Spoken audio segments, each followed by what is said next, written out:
Radio Tehran, শুরু হচ্ছে বিশ্ব সংবাদ।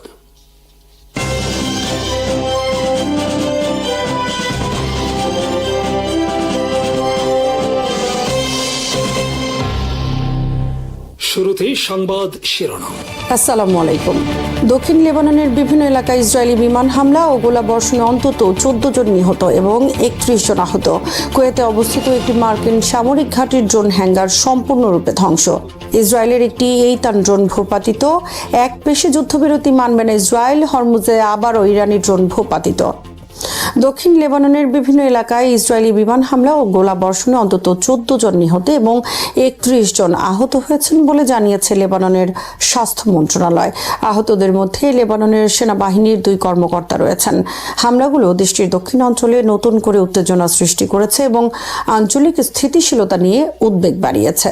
স্বাস্থ্য মন্ত্রণালয়ের তথ্য অনুযায়ী সাকিয়ে এলাকায় ইসরায়েলি বিমান হামলায় 2 জন নিহত ও 22 জন আহত হয়েছেন। আহতদের মধ্যে 3 শিশু ও 1 জন নারীও রয়েছেন। একই সময় ইসরায়েলি যুদ্ধবিমান বিনতে জবিল জেলার হারিস এবং টাইর জেলার দেইর কিফা শহরেও হামলা চালায়।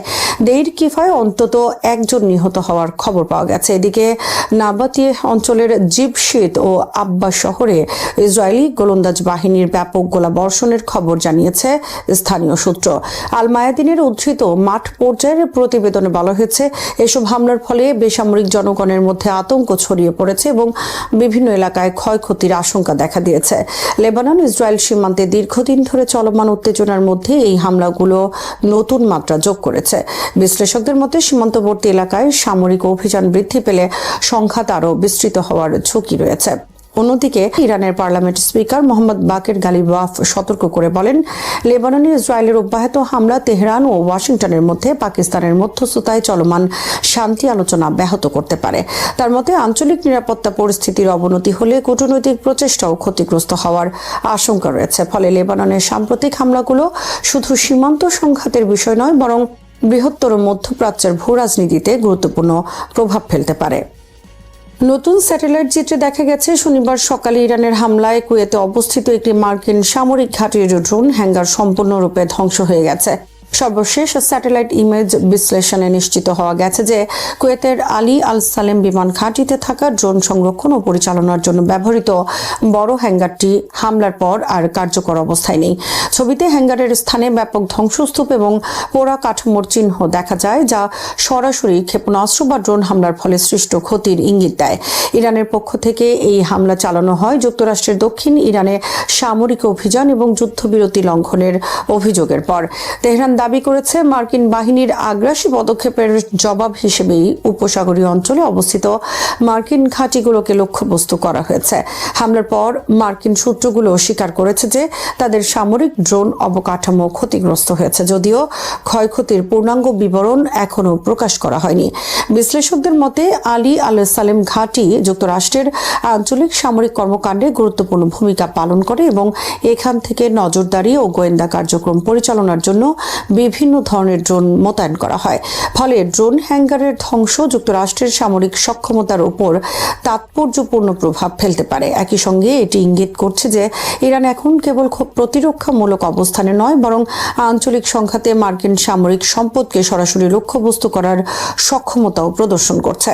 মধ্যপ্রাচ্যে ক্রমবর্ধমান উত্তেজনার প্রেক্ষাপটে এই হামলা নতুন উদ্বেগ সৃষ্টি করেছে। পর্যবেক্ষকদের আশঙ্কা, উভয় পক্ষের পাল্টাপাল্টি সামরিক পদক্ষেপ অব্যাহত থাকলে সংঘাত আরও বিস্তৃত আকার ধারণ করতে পারে এবং পুরো উপসাগরীয় অঞ্চলের নিরাপত্তা পরিস্থিতি অস্থিতিশীল হয়ে উঠতে পারে।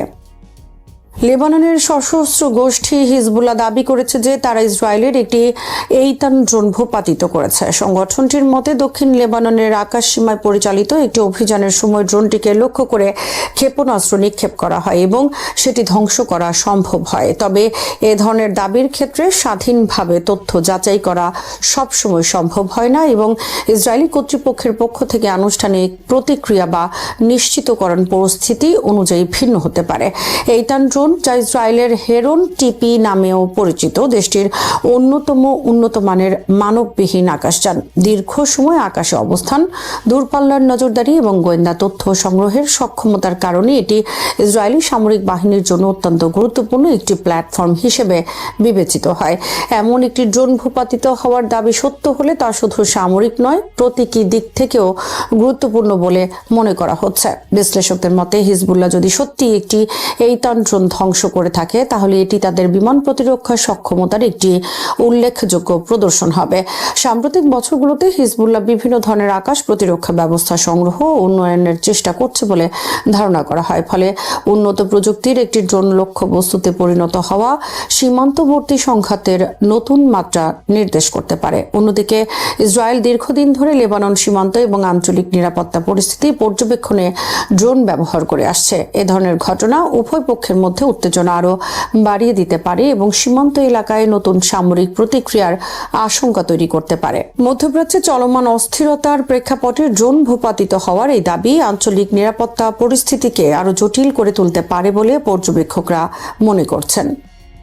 লেবাননে যুদ্ধবিরতি নিয়ে যুক্তরাষ্ট্রের মধ্যস্থতায় হওয়া নতুন আলোচনার পর প্রকাশিত যৌথ লেবানন ইসরায়েল ঘোষণাকে ঘিরে দেশটির রাজনৈতিক অঙ্গনে নতুন বিতর্ক শুরু হয়েছে। লেবাননের পার্লামেন্ট স্পিকার নাবিহ বেরি, যিনি হিজবুল্লাহর ঘনিষ্ঠ মিত্র হিসেবে পরিচিত, প্রস্তাবিত কাঠামোর কিছু অংশ সমর্থন করলেও গুরুত্বপূর্ণ কয়েকটি শর্তের বিরোধিতা করেছেন। তিনি বলেন, নিঃশর্ত ও পূর্ণাঙ্গ যুদ্ধবিরতি এবং ইসরায়েলি বাহিনীর সম্পূর্ণ প্রত্যাহার থাকলে প্রস্তাবটি ইতিবাচক হতে পারত। তবে তার মতে হিজবুল্লাহর যুদ্ধবিরতি এবং লিতানি নদীর দক্ষিণাঞ্চল থেকে তাদের সদস্যদের সরিয়ে নেওয়ার শর্তও যুক্ত হওয়ায় এটি একটি ফাঁদে পরিণত হয়েছে। বেরি কেবল দুটি বিষয়কে সমর্থন করেন: স্থল, আকাশ ও সমুদ্রে নিঃশর্ত পূর্ণ যুদ্ধবিরতি এবং হিজবুল্লাহ ও ইসরায়েলের সমান্তরালভাবে নিজ নিজ অবস্থান থেকে সরে যাওয়া। তিনি বাকি প্রস্তাবকে অন্যায্য বলে অভিহিত করেন। এদিকে প্রধানমন্ত্রী নওয়াফ সালাম আলোচনার পথকেই লেবাননের জন্য সবচেয়ে কম ব্যয়বহুল এবং কার্যকর সমাধান হিসেবে উল্লেখ করেন। তিনি ইরানকে সতর্ক করে বলেন, দক্ষিণ লেবাননকে যেন আঞ্চলিক সংঘাতের যুদ্ধক্ষেত্রে পরিণত না করা হয় এবং দেশটির সার্বভৌমত্বকে কোনো পক্ষের দর কষাকষির হাতিয়ার হিসেবে ব্যবহার না করা হয়। তবে ঘোষণার কয়েক ঘন্টার মধ্যেই ইরানের কুদস ফোর্সের কমান্ডার ইসমাইল কানি জানান, লেবাননের প্রতিরোধ শক্তির ন্যূনতম দাবি হল যুদ্ধ পূর্ব অবস্থায় ইসরায়েলের প্রত্যাবর্তন। হিজবুল্লাহর এই ঘোষণাকে যুক্তরাষ্ট্র সমর্থিত একটি পরিকল্পনা হিসেবে দেখছে, যার উদ্দেশ্য তাদের সামরিক সক্ষমতা দুর্বল করা। রাজনৈতিক ভাবে প্রস্তাব প্রত্যাখ্যানের পাশাপাশি সংগঠনটি সামরিক পদক্ষেপও গ্রহণ করে, যার জবাবে ইসরায়েল দক্ষিণ লেবাননের বিভিন্ন এলাকায় বিমান হামলা ও অভিযান জোরদার করে। ঘোষণায় হিজবুল্লাহর নিরস্ত্রীকরণ, লিতানির দক্ষিণ থেকে প্রত্যাহার এবং রাষ্ট্রের একচ্ছত্র নিরাপত্তা কর্তৃত্ব প্রতিষ্ঠার কথা বলা হয়েছে। একই সঙ্গে এতে যুক্তরাষ্ট্রের তত্ত্বাবধানে সরাসরি লেবানন ইসরায়েল আলোচনার উপর গুরুত্ব আরোপ করা হয়েছে, যা প্রস্তাবটির অন্যতম গুরুত্বপূর্ণ রাজনৈতিক দিক হিসেবে বিবেচিত হচ্ছে। হরমুজ প্রণালীতে উত্তেজনা আরও বেড়েছে। মার্কিন সেন্ট্রাল কমান্ড সেনকম জানিয়েছে, আন্তর্জাতিক নৌযান চলাচলের জন্য হুমকি হয়ে ওঠা দুটি ইরানি একমুখী আক্রমণাত্মক ড্রোন ভূপাতিত করেছে মার্কিন বাহিনী। যুক্তরাষ্ট্রের দাবি, ড্রোনগুলো বিশ্বের অন্যতম গুরুত্বপূর্ণ জ্বালানি পরিবহন রুট হরমুজ প্রণালীর দিকে অগ্রসর হচ্ছিল এবং বাণিজ্যিক জাহাজ চলাচলের নিরাপত্তার জন্য তাৎক্ষণিক ঝুঁকি সৃষ্টি করেছিল। ঘটনার পর সেন্টকম জানায়, মধ্যপ্রাচ্যে মোতায়েন মার্কিন বাহিনী ইরানের সম্ভাব্য আগ্রাসন মোকাবেলায় প্রস্তুত রয়েছে। সাম্প্রতিক সপ্তাহগুলোতে যুক্তরাষ্ট্র, ইসরায়েল ও ইরানের মধ্যে চলমান সংঘাতের কারণে হরমুজ প্রণালী ঘিরে উত্তেজনা বৃদ্ধি পেয়েছে। এর আগে মার্কিন বাহিনী আরও কয়েকটি ইরানি ড্রোন ভূপাতিত করার পাশাপাশি ইরানের উপকূলীয় নজরদারি রাডার স্থাপনায় হামলা চালিয়েছিল বলে জানায় ওয়াশিংটন। এদিকে কূটনৈতিক অঙ্গনেও নতুন তৎপরতা দেখা গেছে। পাকিস্তানের স্বরাষ্ট্রমন্ত্রী মোহসিন নাকভি মধ্যস্থতাকারী হিসেবে ইসলামাবাদের পক্ষ থেকে ইরানের সর্বোচ্চ নেতা মোস্তফা খামেনির কাছে একটি গুরুত্বপূর্ণ বার্তা পৌঁছে দিয়েছেন। বিভিন্ন সূত্রের তথ্য অনুযায়ী পাকিস্তান, যুক্তরাষ্ট্র, ইসরায়েল ও ইরানের মধ্যে চলমান সংঘাত বন্ধে সক্রিয় কূটনৈতিক উদ্যোগ চালিয়ে যাচ্ছে এবং যুদ্ধের অবসান ঘটিয়ে আঞ্চলিক স্থিতিশীলতা ফিরিয়ে আনার আহ্বান জানিয়েছে। বিশ্লেষকদের মতে, একদিকে হরমুজ প্রণালীতে সামরিক উত্তেজনা বৃদ্ধি পাচ্ছে, অন্যদিকে পাকিস্তান সহ আঞ্চলিক দেশগুলোর মধ্যস্থতার প্রচেষ্টা নতুন কূটনৈতিক সমাধানের পথ খুলে দিতে পারে। তবে ড্রোন ভূপাতিত করা, ক্ষেপণাস্ত্র হামলা এবং পাল্টা সামরিক পদক্ষেপের কারণে মধ্যপ্রাচ্যের পরিস্থিতি এখনো অত্যন্ত নাজুক অবস্থায় রয়েছে। ইরানের সাথে যুক্তরাষ্ট্র ও ইসরায়েলের যুদ্ধ বদলে দিয়েছে প্রথাগত যুদ্ধের ধারণা। সামরিক শ্রেষ্ঠত্ব দিয়ে যে যুদ্ধে বিজয়ী হওয়া যায় না তা আরও একবার প্রমাণ হয়েছে। এই যুদ্ধ বৈশ্বিক কৌশলগত চিন্তাভাবনাকে নতুন রূপ দিয়েছে।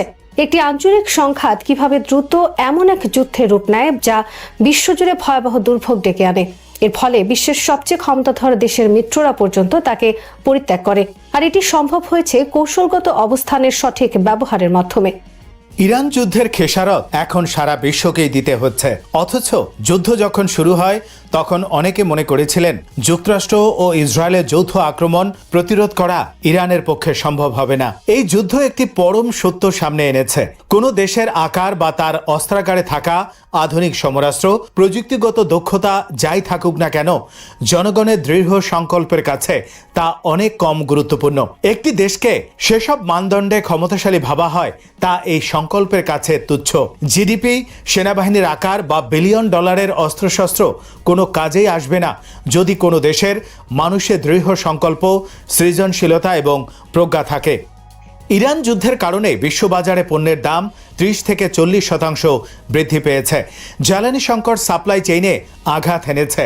সার সংকটের কারণে চরম ঝুঁকিতে থাকা অঞ্চলগুলোর খাদ্য নিরাপত্তা এখন হুমকির মুখে। এই দুর্ভোগের মধ্যেও একটি শিক্ষা বহু দেশকে উজ্জীবিত করেছে, তা হলো কিভাবে একটি দেশ লড়াই করে টিকে থাকতে পারে।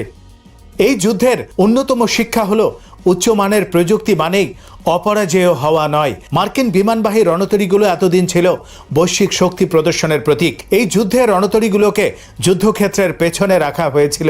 ইরানের উন্নত অ্যান্টি অ্যাক্সেস বা এরিয়া ডিনায়াল সক্ষমতার কারণে ঝুঁকিপূর্ণ অঞ্চল এড়াতে রণতরীগুলো পারস্য উপসাগরের বাইরে অবস্থান করতে বাধ্য হয়। মার্কিন বিমানবাহী রণতরী USS George HW. Bush Suez খাল এবং লোহিত সাগর দিয়ে না গিয়ে দক্ষিণ আফ্রিকার কেপ অব গুড হোপ হয়ে আরব সাগর নৌবহরে যোগ দেয়।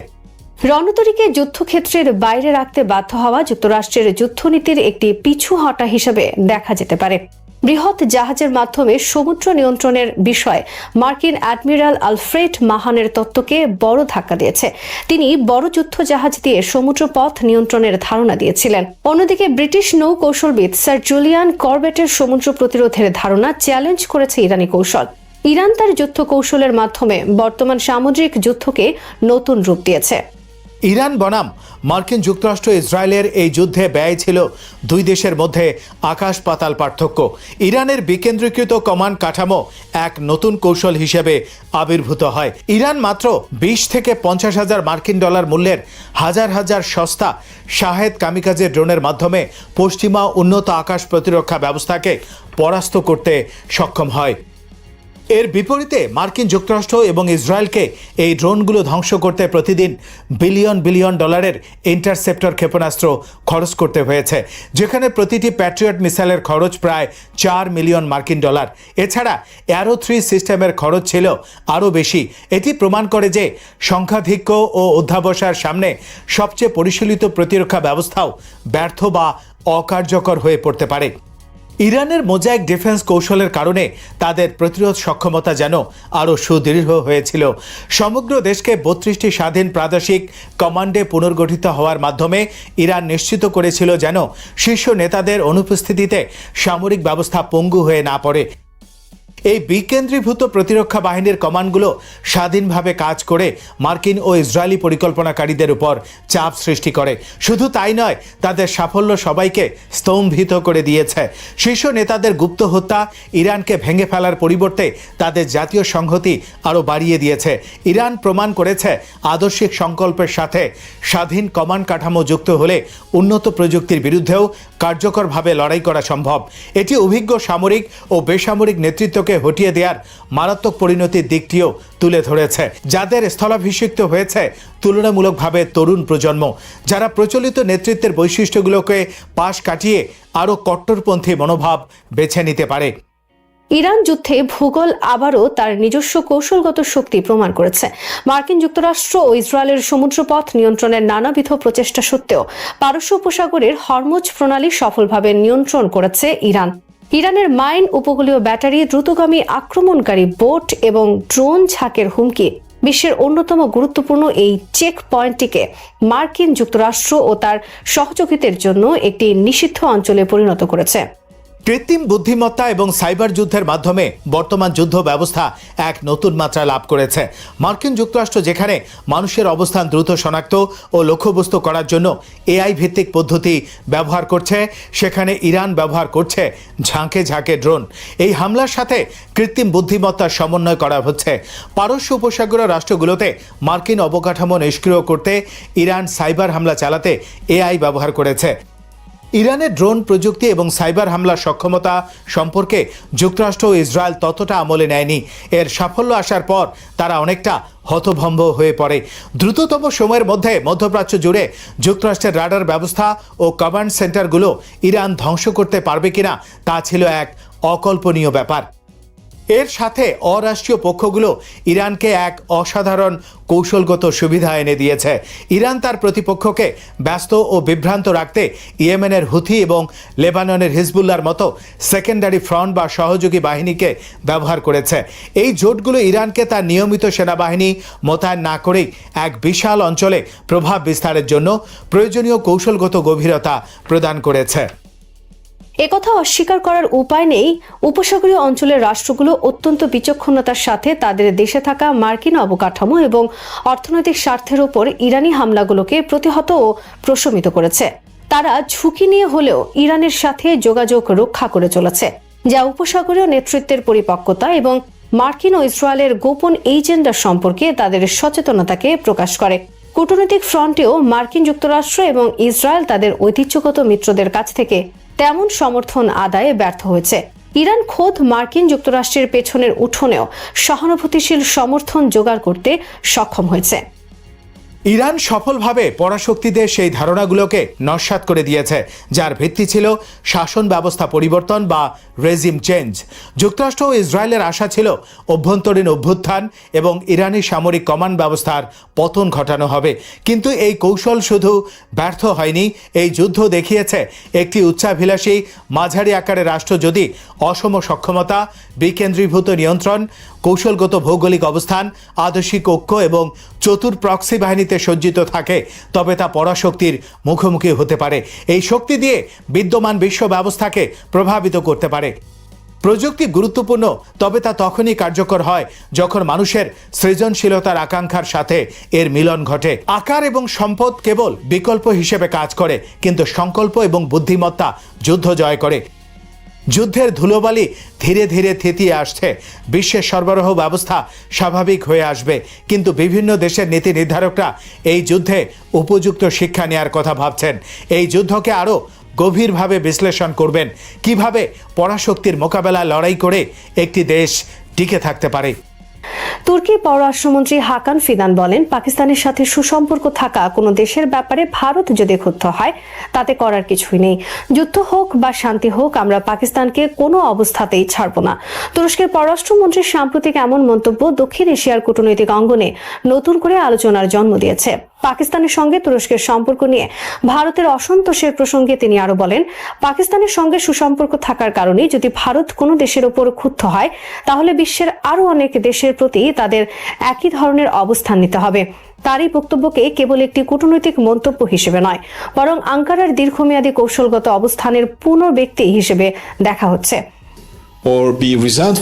পর্যবেক্ষকদের মতে তুরস্ক ও পাকিস্তানের সম্পর্ক বর্তমানে এমন এক পর্যায়ে পৌঁছে গেছে যেখানে দুই দেশ নিজেদেরকে শুধু বন্ধু রাষ্ট্র হিসেবে নয়, বরং গুরুত্বপূর্ণ কৌশলগত অংশীদার হিসেবেও বিবেচনা করছে। সামরিক, অর্থনৈতিক, রাজনৈতিক এবং আন্তর্জাতিক ফোরামগুলোতে পারস্পরিক সমর্থনের কারণে এই সম্পর্ক গত এক দশকে উল্লেখযোগ্যভাবে শক্তিশালী হয়েছে। ফলে তুর্কি পররাষ্ট্রমন্ত্রীর বক্তব্যে নতুনত্বের চেয়ে ধারাবাহিকতার বিষয়টি বেশি গুরুত্ব পাচ্ছে। বিশ্লেষকরা বলছেন, তুরস্কের এই অবস্থান এমন এক সময় সামনে এসেছে যখন দক্ষিণ এশিয়ার রাজনৈতিক পরিবেশ আবারও সংবেদনশীল হয়ে উঠেছে। ভারত ও পাকিস্তানের মধ্যে দীর্ঘদিনের বিরোধ, সীমান্ত উত্তেজনা এবং কাশ্মীর ইস্যু আন্তর্জাতিক রাজনীতিতে এখনও গুরুত্বপূর্ণ বিষয় হিসেবে রয়ে গেছে। এই প্রেক্ষাপটে পাকিস্তানের পক্ষে তুরস্কের দৃঢ় অবস্থান নয়াদিল্লির জন্য একটি অস্বস্তিকর বার্তা হিসেবে বিবেচিত হতে পারে। তুরস্ক বরাবরই কাশ্মীর প্রশ্নে পাকিস্তানের অবস্থানের প্রতি সহানুভূতিশীল মনোভাব দেখিয়ে এসেছে। বিভিন্ন আন্তর্জাতিক ফোরামে আঙ্কারা কাশ্মীরি জনগণের অধিকার ও রাজনৈতিক সমাধানের প্রয়োজনীয়তার কথা উল্লেখ করেছে। ভারত অবশ্য এসব মন্তব্যকে নিজেদের অভ্যন্তরীণ বিষয়ে হস্তক্ষেপ হিসেবে দেখে থাকে। ফলে দুই দেশের মধ্যে মাঝে মধ্যেই কূটনৈতিক টানাপোড়েন দেখা দিয়েছে।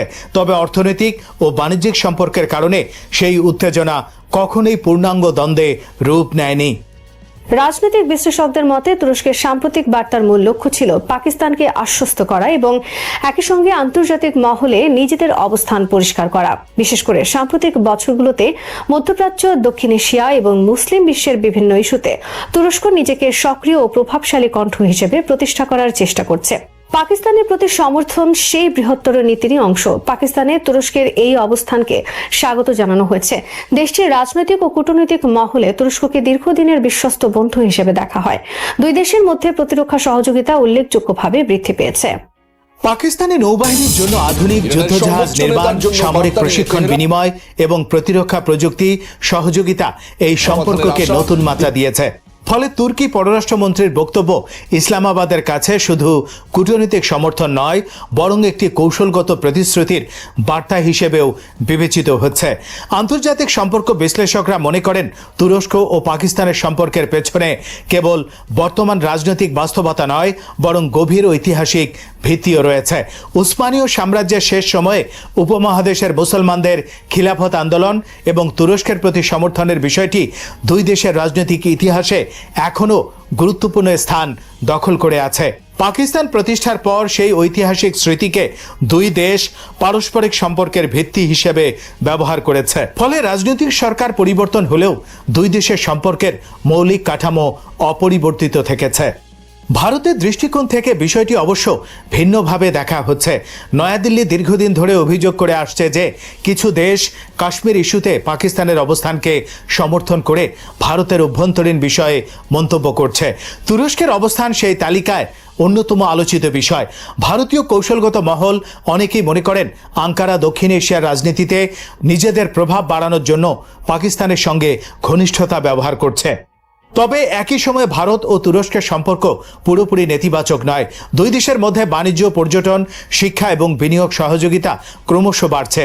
ভারতীয় বাজার তুরস্কের জন্য গুরুত্বপূর্ণ এবং তুরস্ক ভারতীয় ব্যবসায়ীদের জন্য আকর্ষণীয় গন্তব্য হিসেবে বিবেচিত হয়। ফলে রাজনৈতিক মতপার্থক্য থাকা সত্ত্বেও উভয় দেশই সম্পর্কের অন্যান্য ক্ষেত্রগুলো সচল রাখতে আগ্রহী।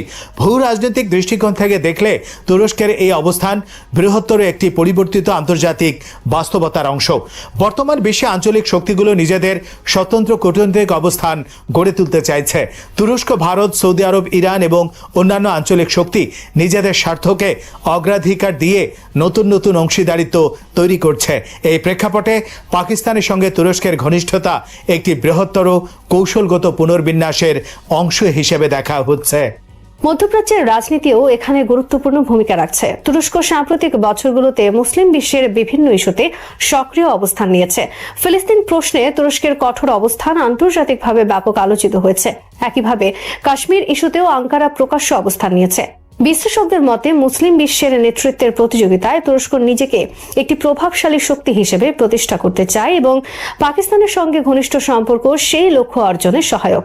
এদিকে পাকিস্তানের জন্য তুরস্ক একটি গুরুত্বপূর্ণ আন্তর্জাতিক অংশীদার। অর্থনৈতিক চ্যালেঞ্জ, নিরাপত্তা সংকট এবং আঞ্চলিক প্রতিযোগিতার মধ্যে ইসলামাবাদ এমন মিত্রদের গুরুত্ব দিচ্ছে যারা আন্তর্জাতিক অঙ্গনে তাদের অবস্থানকে সমর্থন করে। তুরস্ক সেই তালিকার শীর্ষে রয়েছে। ফলে দুই দেশের সম্পর্ক ভবিষ্যতে আরো গভীর হওয়ার সম্ভাবনা রয়েছে বলে মনে করছেন পর্যবেক্ষকরা।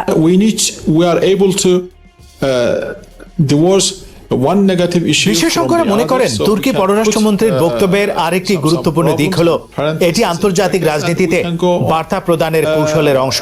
কূটনৈতিক ভাষায় অনেক সময় একটি বক্তব্যের প্রতীকী গুরুত্ব বাস্তব পদক্ষেপের চেয়েও বেশি হয়। এই মন্তব্যের মাধ্যমে তুরস্ক পাকিস্তানকে জানিয়ে দিয়েছে যে আঞ্চলিক বা আন্তর্জাতিক চাপের মুখেও তাদের অবস্থান পরিবর্তনের সম্ভাবনা কম। একই সঙ্গে ভারতকেও একটি স্পষ্ট বার্তা দেওয়া হয়েছে যে তুরস্ক তার কৌশলগত অংশীদারিত্বের বিষয়ে আপোষ করতে রাজি নয়। India is going to take actions or be resentful তবে কিছু বিশ্লেষক সতর্ক করে বলেছেন, দক্ষিণ এশিয়ার স্থিতিশীলতার জন্য আঞ্চলিক শক্তিগুলোর ভারসাম্যপূর্ণ ভূমিকা গুরুত্বপূর্ণ। ভারত ও পাকিস্তানের মধ্যে উত্তেজনা বৃদ্ধি পেলে বাইরের শক্তিগুলোর অবস্থান পরিস্থিতিকে আরও জটিল করে তুলতে পারে। ফলে কূটনৈতিক সমর্থন এবং আঞ্চলিক স্থিতিশীলতার মধ্যে ভারসাম্য বজায় রাখা সব পক্ষের জন্যই সমান গুরুত্বপূর্ণ। বর্তমান পরিস্থিতিতে তুরস্কের অবস্থান স্পষ্ট হলেও ভবিষ্যতে অনেকাংশে নির্ভর করবে দক্ষিণ এশিয়ার রাজনৈতিক বাস্তবতার উপর। ভারত পাকিস্তান সম্পর্কের উন্নতি হলে তুরস্কের হয়তো আরও সমন্বয়মূলক ভাষা ব্যবহার করবে। অবাধ উত্তেজনা বৃদ্ধি পেলে আঙ্কারা আরও দৃঢ়ভাবে ইসলামাবাদের পাশে দাঁড়াতে পারে। তবে এখন পর্যন্ত যে বার্তা স্পষ্টভাবে উঠে এসেছে তা হলো, পাকিস্তানের সঙ্গে তুরস্কর সম্পর্ক সাময়িক বা পরিস্থিতি নির্ভর নয়, বরং একটি দীর্ঘমেয়াদে কৌশলগত অংশীদারিত্বের ভিত্তিতে দাঁড়িয়ে আছে। Giving support to Pakistan. So I don't know. তুর্কি পররাষ্ট্রমন্ত্রীর মন্তব্য দক্ষিণ এশিয়ার ভূ রাজনীতিতে বিদ্যমান বাস্তবতাকে নতুন করে সামনে নিয়ে এসেছে। বিশ্ব রাজনীতিতে জোট, অংশীদারিত্ব এবং কৌশলগত সম্পর্কের গুরুত্ব ক্রমশ বাড়ছে। সেই বাস্তবতায় তুরস্ক ও পাকিস্তানের ঘনিষ্ঠতা ভবিষ্যতেও আঞ্চলিক রাজনীতির একটি গুরুত্বপূর্ণ উপাদান হয়ে থাকবে। আর ভারতের সঙ্গে মতপার্থক্য থাকা সত্ত্বেও আঙ্কারা যে ইসলামাবাদের সঙ্গে সম্পর্ককে অগ্রাধিকার দিতে প্রস্তুত, সাম্প্রতিক এই বক্তব্যে সেই বার্তাই সবচেয়ে জোরালোভাবে প্রতিফলিত হয়েছে। শ্রোতা বন্ধুরা, বিশ্ব সংবাদে এই ছিল আমাদের সর্বশেষ আয়োজন। সঙ্গে থাকার জন্য আপনাদের সবাইকে অসংখ্য ধন্যবাদ।